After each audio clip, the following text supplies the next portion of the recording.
So I guess the story starts with food. Um, I always loved food ever since I was little.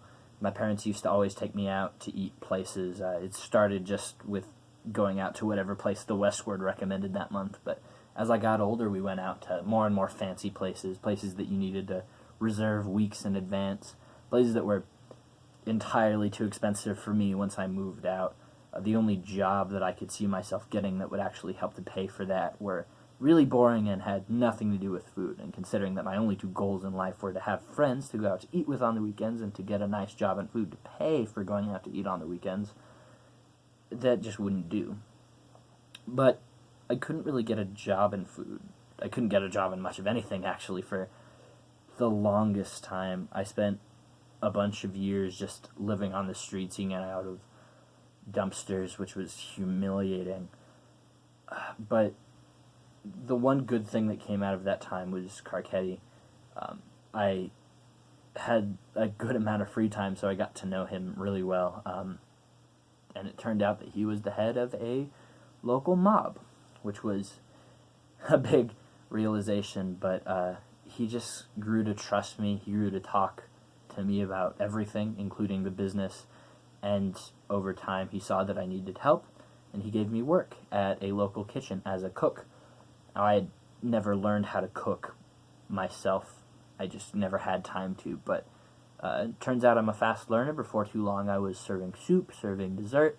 I was doing pretty well. I had money to actually go out to eat places. Now I just needed friends to go out to eat with me. Carcetti obviously wouldn't do that. He was always busy with work or something else, and I don't really think that he would have taken too kindly to the idea of just going out to eat with me anyway. The only other people that I knew were my co-workers, who were too exhausted at the end of a long day in the kitchen to go out to eat. They didn't love food as much as I did, which was naturally a deal breaker. So I was feeling pretty lonely until I met Maxine. One night, we started to talk. We really hit it off because we had just had quite a lot in common. She liked food just as much as I did. She, just like I did, had tried to get a job in food for the longest time, but couldn't. She actually went to culinary school. She had been out for about a year, but she had struggled to find work.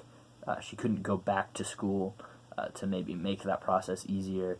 She was just stuck, and I thought that I would introduce her to Carcetti. Maybe he would be able to work something out for her like he had for me. I don't know. It was in fact, it was a bad idea. But just over the months that I had known her, I really grew to trust her, and I thought that she wouldn't sell me out, wouldn't sell any of my friends out. So I went and I introduced her to Carcetti, and things were going well at first. He was really reserved, but she just opened up to him so much about herself that I think he just started to reveal more and more without realizing it, to the point that he was starting to tell her things that I had only really ever heard him talk about with me, things about the business. But when he started to bring up his last weekend activity of shoving someone into the Chatfield Reservoir with his bare hands, she brought out a pistol and a mic pack, said that she had the whole thing recorded, and that he was going away for a very long time. He got out a pistol of his own. He was a little bit faster than she was. There was a huge gunfight. I got a bullet stuck in my arm, just hiding behind a table, trying to eat some fries. And Carcetti didn't make it out. I went to get stitched up, and they told me that they would only do that if I came clean about everything, if I told the public everything that I knew. And since Carcetti was dead, I didn't really see a problem with this. So I did. I told everyone my story. Didn't really help out, though, because Maxine had forgotten to turn her mic pack on. And so the media spun it that she had fired on Carcetti with no just cause. She had to go back to San Francisco. We've stayed in touch. She makes good food. So even though she lied to me, we still are friends. We still try to get together on occasion. But yeah, that's the whole story.